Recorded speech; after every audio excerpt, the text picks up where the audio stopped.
Welcome to the Predictable Revenue Podcast, where frontline sales leaders teach you how to build and scale an outbound sales team.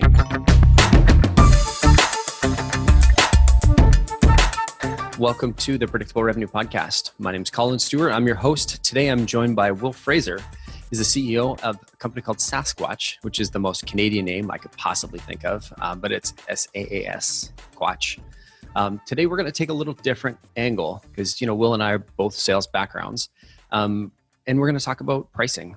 We've had Patrick Campbell from Price Intelligently, and I know it's not Price Intelligently anymore, Profit Well, that's what it is. So check that one out because he's got a different approach on pricing.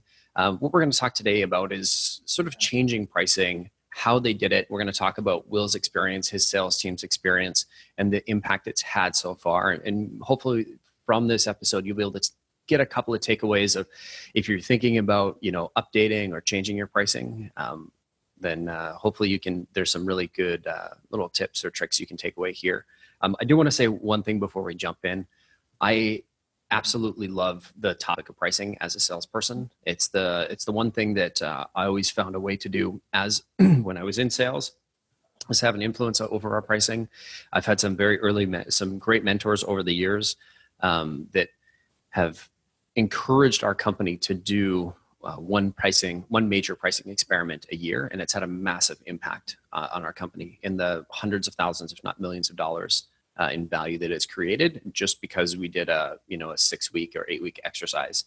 So I highly encourage everybody that's on a sales team, a salesperson, or founder or running a company, that this is absolutely something you should be thinking of because it's, as I heard recently, it's one of the only investments you can make that has 100% margin, right? You invest, even if it's $20,000 or $30,000 in resources, whether that's your own internal resources or external resources, all those changes you make, there's no additional costs, right? If you change your pricing from $10 to $20, that's an extra $10 free dollars every month just because you went through this exercise. So again, I'll get off my soapbox and take it back to Will. So thanks for joining us today, bud.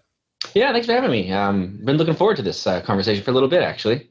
Me too. I don't know if you can tell, but I love pricing. I was getting the sense that you might like it. Yeah, man, it's when I was a salesperson, it was free extra money on my paycheck. I always went and it's how I got one of my first major sales jobs was I did a sort of pricing project for the company when I was in doing my business degree. And that got me one of my first jobs selling diesel generators. And then from there, it made me an absolute ton of money because, your price sort of shows the strategy. And like I said, it's, if you get it right, if you get it right or get it wrong, you don't really know, right? There's nobody sitting there telling you, oh no, your pricing is wrong. I mean, other than the customers. Yeah. They're going to tell you it's too cheap. Oh, you're not cheap for this, right? That's things you have to invest the time in figuring it out. Yeah, and you're dead right. I mean, it's amazing. Margin is out there sometimes, right? And we've all heard the expression of leaving money on the table, but I think sometimes those expressions wash over us and they just seem a little too simplified. But you're absolutely right. If you can lift or change pricing, it's amazing. Just what you might find. Yeah, I was talking to Ali from Rose Garden the other day, and he's like, if I see 10 cents on the table, I'm going to find a way to get 11 or 12 cents out of that. I like it. I really hate leaving money on the table. I agree with that sentiment. Yeah. I mean, I think we've all seen that where you pitch the price and it closes pretty too easily. And you start asking yourself immediately oh no, how much should we just leave on the table? Right. Yeah. So, yeah. Yeah. I hate that when they're like, oh, they're surprised. They're like, yeah, that's no problem. I can actually just use my credit card for this. And you're like, oh no. Yeah. They were expecting a PO. They were expecting to pay a whole lot more money for this. Yeah. Yeah. That is the worst. Yeah. I guess, sometimes it's nice to have those easy closes if it's a slow day or, you need the win for the quarter. But I think for the most part, within reason, you want the customer to be able to get a strong return out of it. But, I think a big part of that is I think the impact it's had on our company is charging more enables us to do a better job, invest more in our people, invest in better people, invest in training them better, right? And so it makes a better product. Absolutely. And I mean, in our world where we spend a lot of time actually helping the customer post purchase, A lot of them actually, especially the more sophisticated buyers, actually kind of understand that argument, which is wonderful. It's an objection, sure, about the price, but you can overcome it with an understanding of the ongoing support we can offer and the coaching and consulting, and very quickly people come around to saying like, yeah, actually that's a very that's a fair reason for that price. Yeah, and I think if you've done the job of they really are a good fit customer, they if they understand the value and of your product and all the things that you're doing are things that they absolutely need, then it just becomes a non-issue. Right? It's exactly. like, well, we do these things differently than our competitors. That's why we charge more. If you want to pay less, you can go to them. And that's okay. Right? Yeah. It's not winner take all here. There's tons of potential customers. Yeah. Especially it's for these type of customers. Yeah. And especially when you're looking at, this massively, it sounds funny. We live in a digital world, but, we forget just how much it's still growing. There is in the B2B space or the B2C space, there's tons of market to take. I mean, right now you see the battles with, on the consumer side, you see the battle of Hulu trying to step up their game, 25 million subscribers versus Netflix is 126 million subscribers. It's not really, at the end of the day, Hulu could also capture the extra 100 million subscribers, and then they would just both have 126 million subscribers because you're probably not canceling one for the other. No. So, yeah. Go, man. So enough of the preamble about pricing. Yeah. I understand you recently changed your pricing. Tell me about it. Yeah. So we, about 4 months ago now, we took the plunge and entered into one of those pricing experiments that you were mentioning. And really we came to this for a few different reasons. One of them is that our market is continuing to kind of stratify. So we're getting the more lower cost providers and the premium providers. And price is, honestly, it's a big signal of where you sit in that world. And so, we are continuing to offer more premium services. So be that around like launch support, be that around support, consulting, professional services, all these other things you're not going to find at those lower price providers. And we wanted to make sure that we were setting a signal early that we were playing more in that premium game. So we looked at price as a possibility to do that. We also released a major expansion to our platform. And so with that expansion, obviously we expanded to add more value, but we made a decision that we wanted to, make sure our price signified that value add. So we said, let's look at, changing pricing to make sure we reflect this value.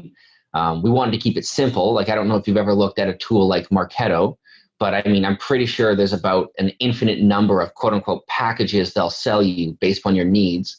Mm-hmm. And as a sales organization, we're not sophisticated enough to sell 6,000 packages. So we wanted to keep it simple for ourselves and for our customers. And then actually, a kind of counter to your comment, we actually had some customers start telling us it was too cheap. We had a couple customers, I wouldn't say too cheap. They said, that's a great deal. Oh, that's a wonderful price. Yeah. And I don't want people to be like angry about the price, but when someone tells you that's a great deal and that was like starting at list price, you start getting some signals that you need to review pricing.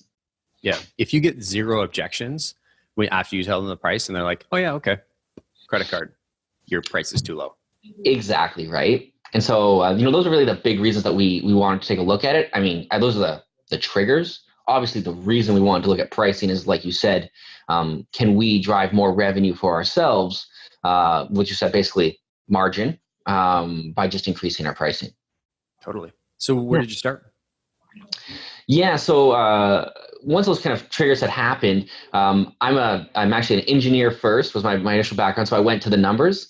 And I decided to jump into Salesforce. So, the sales team was in theory on board with the pricing experiment, but it was now time to kind of figure out what that might mean for the company.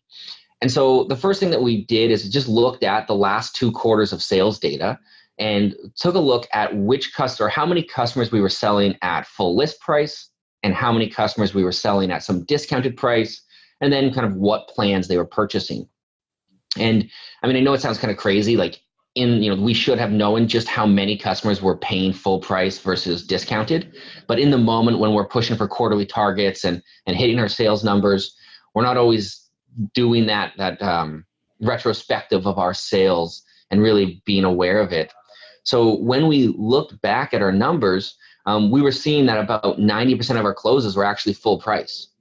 Now, they weren't necessarily easy closes, if you will, like there were still conversations to be had, but we were selling the vast majority of our accounts at full price.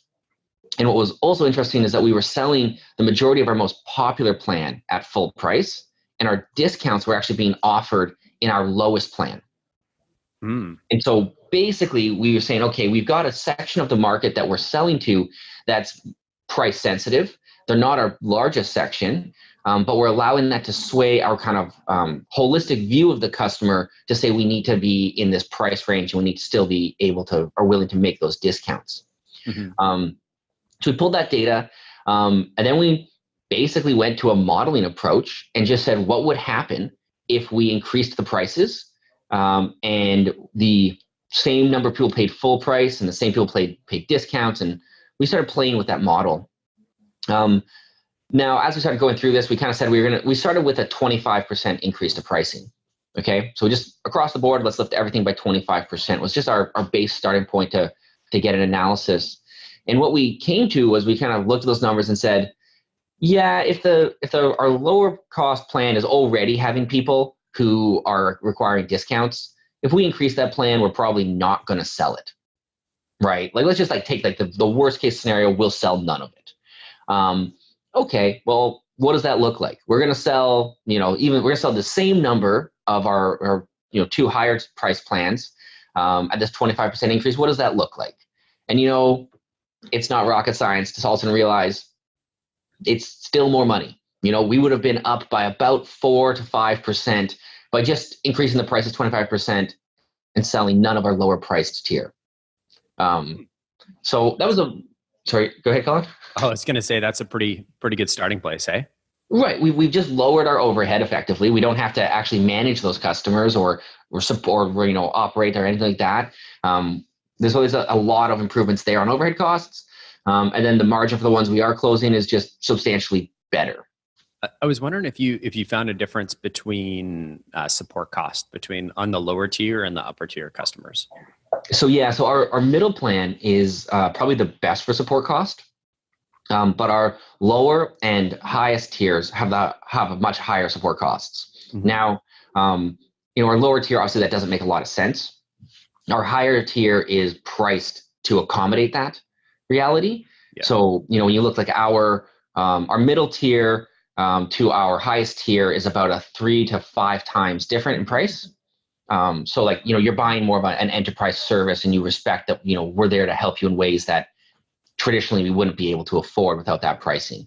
Yeah. But absolutely, the lower cost was often, when they start by pushing for hard discounts, it doesn't stop when you start working with them and they start having support needs and things like that. Totally agree. I think as somebody, we've moved our pricing up from, I think we started at $500 a month and now we're $5,000-$6,000 a month.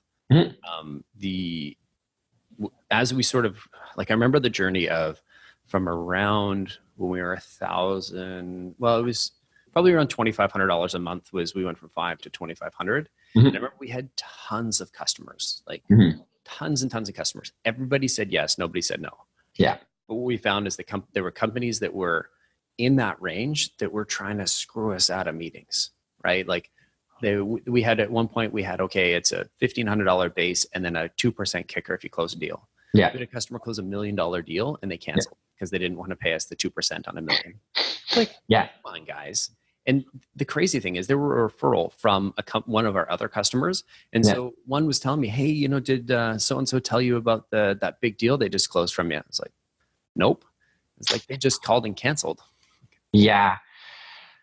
We started we're talking about this pricing change, but SaaSquatch originally started on a very different pricing model, one that was actually pay for results exclusively, like a CPA type model. And what we found was that, interestingly enough, the companies internally would start to screw themselves. So they just couldn't get priority unless we started charging. So it's this idea, we have some install process that's not a lot, but you have to install us into your process. And our customers were struggling to get internal priority. And so they would be getting into squabbles that all of a sudden lifting our price fixed internal politics. Because now you're paying for it, right? Right. The department, It's Yeah, got they to be a can't drop priority. it off. Yeah, We put 25 grand into this thing, so we have to get it going. exactly. We're gonna look stupid. Well, and let's be honest. At the end of the day, how many things can you bring back to someone's motivation to look good, to get a promotion, to whatever, buy that new house or car or whatever, right? Mm-hmm. Yeah, Yeah, for sure. yeah. So that's my first one. We're looking at like lifting this price. We started modeling. Like I said, started modeling it out. But so the model started looking good. But what was interesting is I kind of took that model, which is simple. It was a 25% increase to our middle tier, but it was like about a 80% increase to our top tier, and then interestingly enough, about a 30% increase to our bottom tier. We started looking at that, and we took that to the sales team, and started trying to have some conversations. Yeah. Stop. Right. The sales team, it was interesting. I loved. So we have a probably structure that a lot of groups have. We have account executives and account managers. Mm-hmm. And the account managers are responsible for upsells, and the account executives are responsible for initial close. The account managers work with the client on a more ongoing basis to assist them with their value, but they're also tasked with upsell. And so what was interesting is we threw this pricing model in front of the account executives, and they immediately pointed out how the account managers could help us make more money. Like no comment on whether they were cool with the pricing increase, but they showed me a way I had missed that we could increase revenue by making the account managers have to do more. It's called the not in my backyard approach. Exactly. But it was a really good approach. So what they saw was that the way our platform works, we charge a subscription fee as well as a usage fee, right? So the more, it's like HubSpot or Salesforce, where if you put in enough records, they charge you more for that. And they saw this huge opportunity to change the upsell price. So what they had recognized was that no one was pushing back at all on our upsell price. So, you install us, you enroll 20,000 members in a program, and then you grow to 50,000. Well, we're saying, yeah, we're going to take a little more money because we're managing all those customers, and we're helping you make more money. But no one was pushing back on that. So they suggested we increase that upsell price. So while we lifted the subscription price a bit, we doubled the upsell price. And Gotcha. So that was a nice idea that came by working with them. Don't get me wrong, this didn't exactly have them on board with the other increases, because that was going to be their problem. But come on, man, tell me about the rocky parts. Tell me about the parts that sucked and people were like, no. I know every time that we've changed pricing, our account execs looked at me like, dude, is this dude on fire? Like, what's wrong over here? That is exactly it. So even though one of the motivators for this was customers saying, giving us some comments that said, yeah, this seems reasonable. Obviously the first group that gave me pushback was the account executives, right? So all of a sudden I'm saying, you've got to increase the price what you're selling everything for, which I was immediately heard as, I'm going to make it harder on you. But to top it off, I said, for this pricing experiment to work, I'm actually not going to allow any discounts for the next 2 months. Nice. So yeah, it was like, oh, okay. This is an interesting one. So at the same point as we increased the pricing, we took away one of the tools to try to get a deal across the line. And then to make it worse, we did it right at the end of the year. So going into this, because why not, right? When you're going to run a race, why not run a marathon? So we pushed them to do that. And what's interesting is that, once again, you talk about those more expensive to manage customers. We have found that a lot of the customers we've signed in the 12th month of the year on a good discount actually end up being really expensive customers to work with. So they were definitely didn't discount anything, hey? Yeah, well, truthfully, we've learned our lessons there. That December, well, lots of orgs will push for it. As far as our organization goes, we're not in a place where we can accept that kind of customer today. So there was a lot of pushback there, right? Interestingly enough, we had some investor pushback. So, investors are all about growth rate, right? And if you look at some really basic models of economics, right, if a product or service becomes more affordable, people should consume more of it. Their ability to buy increases, so they should buy more of it. And so for an investor that's all focused on growth rate, increasing pricing was, I wouldn't say a major concern, but it was enough that we had pause and conversation to explain what was going on. That was a fun conversation to kind of take to them and say, actually, we think that increasing the price is actually going to increase our growth rate. It's actually going to increase, obviously, our revenue growth rate, but also help us land larger customers and move into new markets and all those kind of things. So that was kind of an interesting one that I hadn't really expected. I kind of messed up, I'd say, to some degree, and kind of shared it offhandedly. And also, I was expecting them to push back. Yeah, I was like, we're going to make more money. Here's the way we're going to do it. And they were like, whoa, have you thought about what that's going to do to this, to your growth rate and to other things?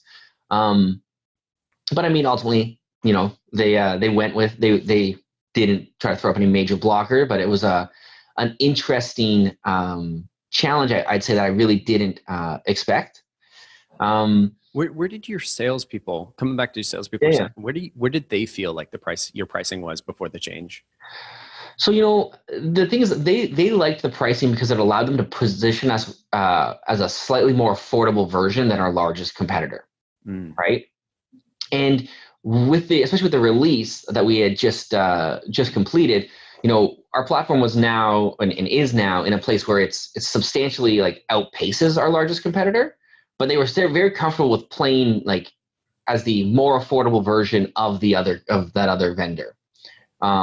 And so as much as they knew that it should be higher and they knew we could charge more, I think they kind of were enjoying being able to use that as one of their major differentiators.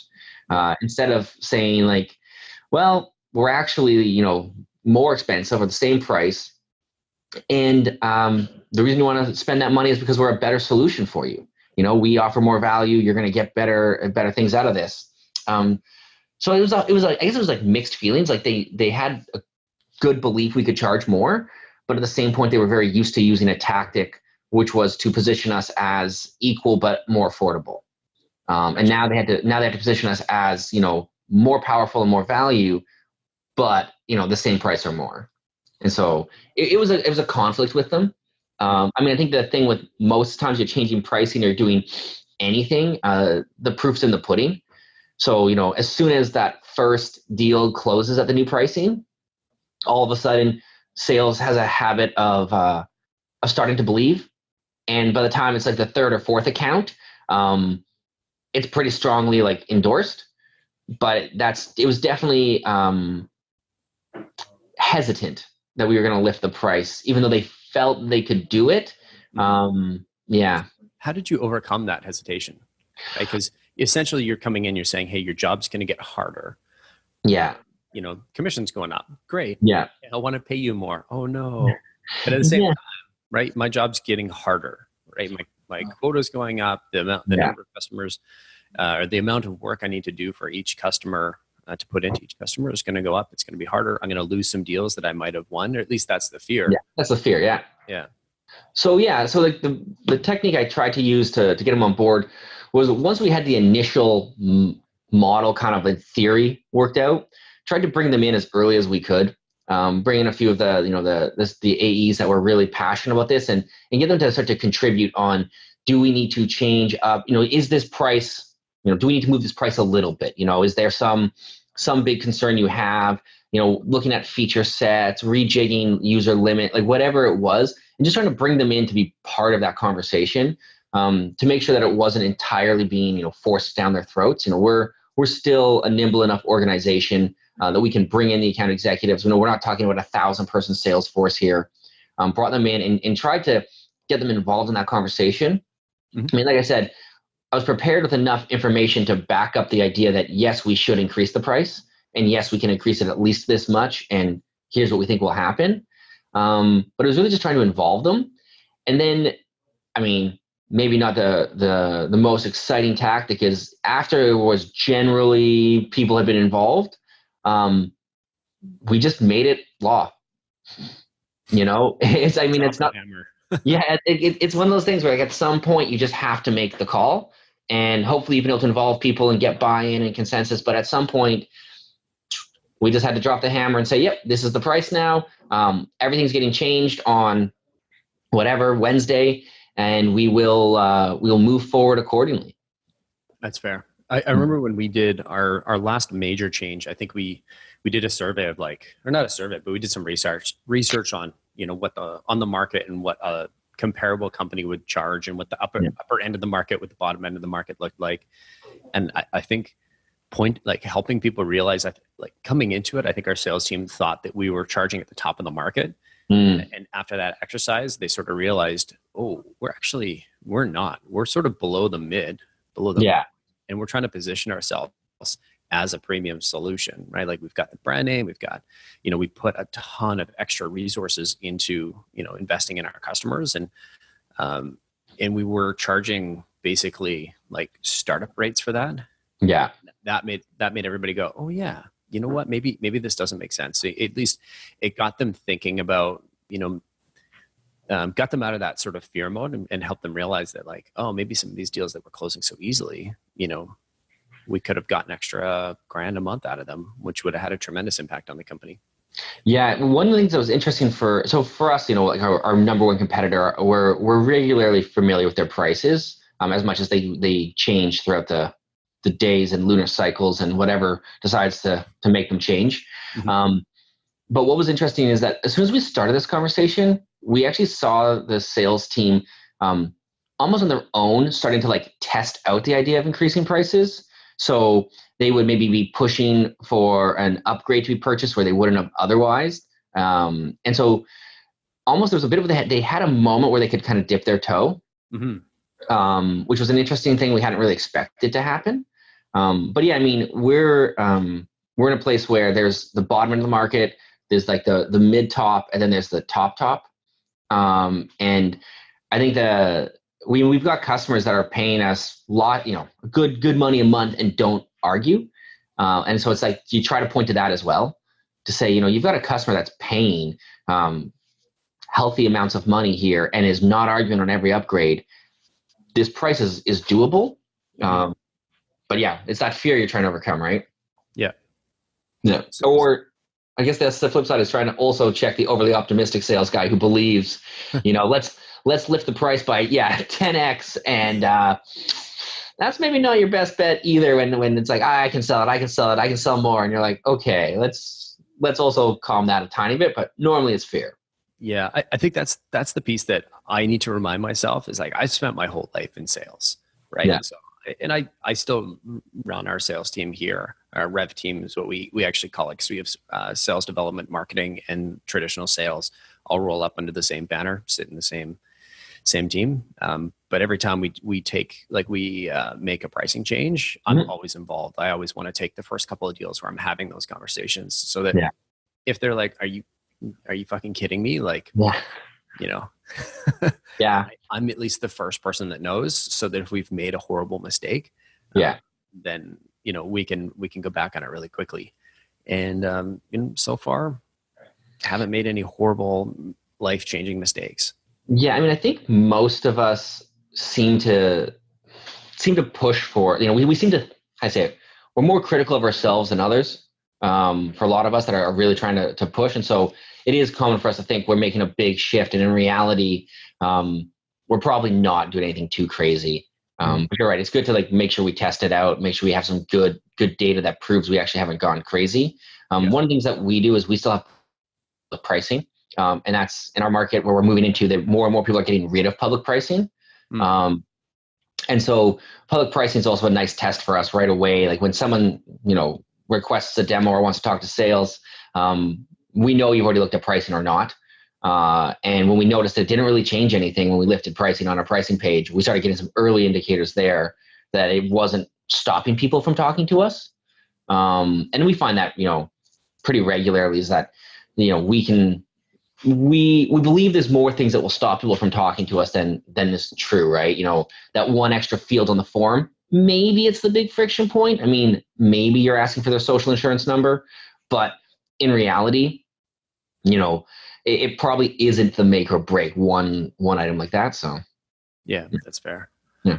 If anybody's listening and they have experience with public pricing versus not public pricing, reach out. I'd love to talk to you. Maybe we'll get you on the show. It's one of the things that we're still public pricing with predictable revenue for most of our stuff, but we don't have everything up there because we do quite a bit. So we're always bringing on new things online. I'm curious, the impact, team, customers, close rates. What have you seen so far? Yeah. So, and I mean, don't get me wrong, as all good tests, we changed multiple variables simultaneously. We've seen a pretty strong increase actually in pipeline. So not just dollars of pipeline, but actual number of accounts in pipe. So we've seen about a 34% increase in new ops and new leads, or new sales qualified leads since we've lifted the prices. There's multiple things happening, but it's going up and continuing to go up.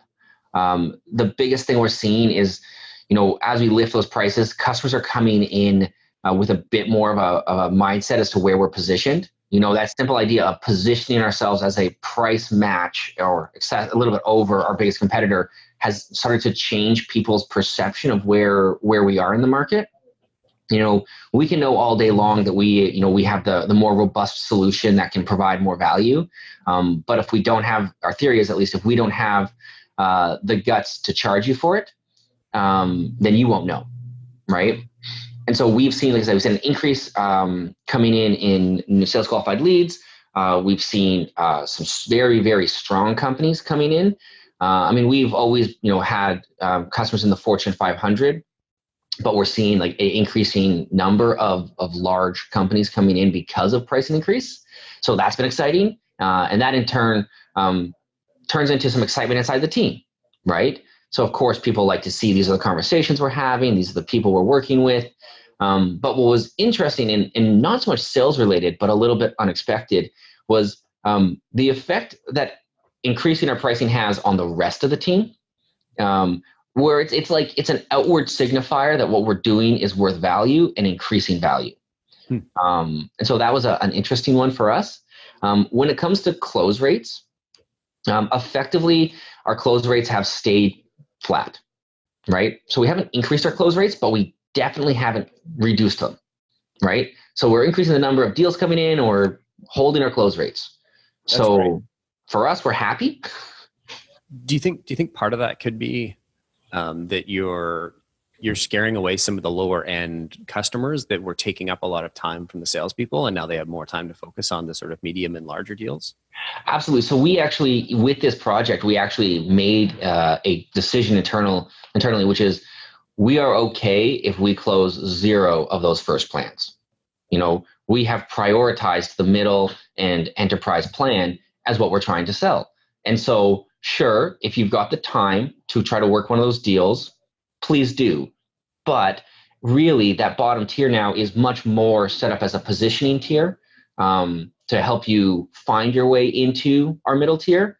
Occasionally, what we will see is just because some people will basically want to do a bit of a paid trial with us.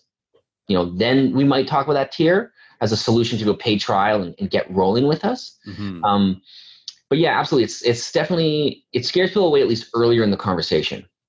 We jokingly internally here, we joke and say bad customers don't read. So like an unqualified op seems to have never actually truly investigated the website. So, we've got to do our best to disqualify them. And pricing is a pretty big one that clarifies if someone's serious or not. When you look, we have competitors in our market that are charging $50 a month, and they serve a great section of the market. That's the right price they should charge for that market. We're just not the right people for that market. So yeah. We're in the similar boat. I think there are people that they don't do the same thing, but they do similar things. And yeah, you hear mixed results about everybody. So you don't want to say bad things, but people charging like $1,000 a month and saying, or $1,200 a month saying, oh, we do the same thing that they do. It's like, if you're doing the same thing that we're doing, you're losing, thousands of dollars every month. There's absolutely no way. Well, and that's exactly it, right? If you look at what we provide, and that's the big part where like the pricing forces marketing to be a little more like you've got to be pushing that value and make people understand that value to overcome those objections before they've even chatted with us. yeah, I mean, if you look at what we're providing, there's no way that anyone in the lower price tiers can do it. And that's a fair conversation, a nice sales conversation to have, actually. When you start asking those questions to help them understand what the other vendor may or may not be providing, but price can be, and we found it continues to be a nice way to start those conversations. An objection turning into an opportunity to explain the market. But yeah, I mean, as far as the actual results for us, I mean, really, it's all good. We've seen increase in deals. We're seeing more revenue. The companies were, definitely respecting it. We are now pricing into the high end of the public pricing in our market, which is interesting. Like I said, that's the next question is, do we just, as we continue to add value to the platform, do we increase the pricing in the public sector, do our public view?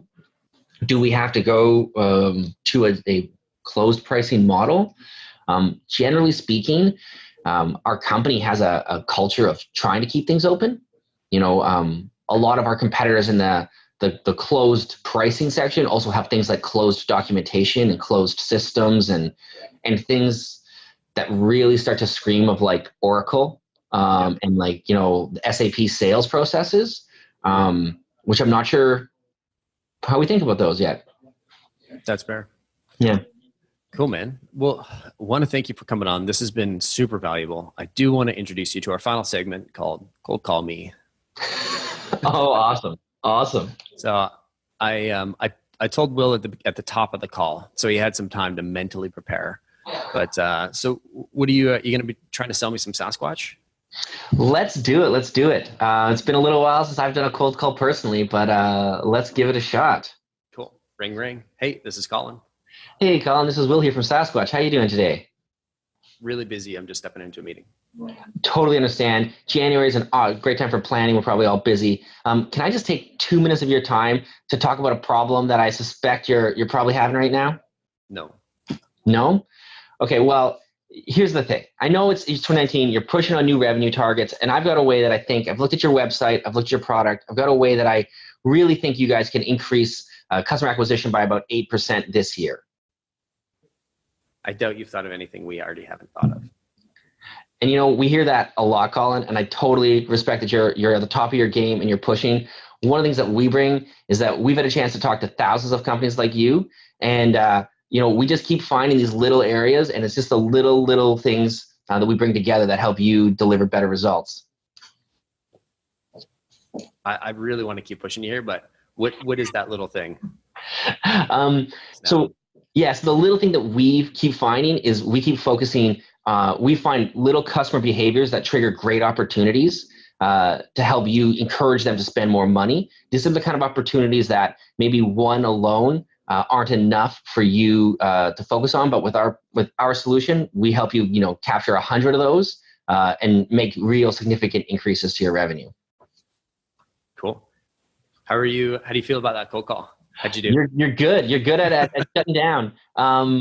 Absolutely. I don't know if we do cold call, we definitely call with who you are, what you're doing, some more context. But I mean, that's the reality of the cold call, right? It's a fun game though.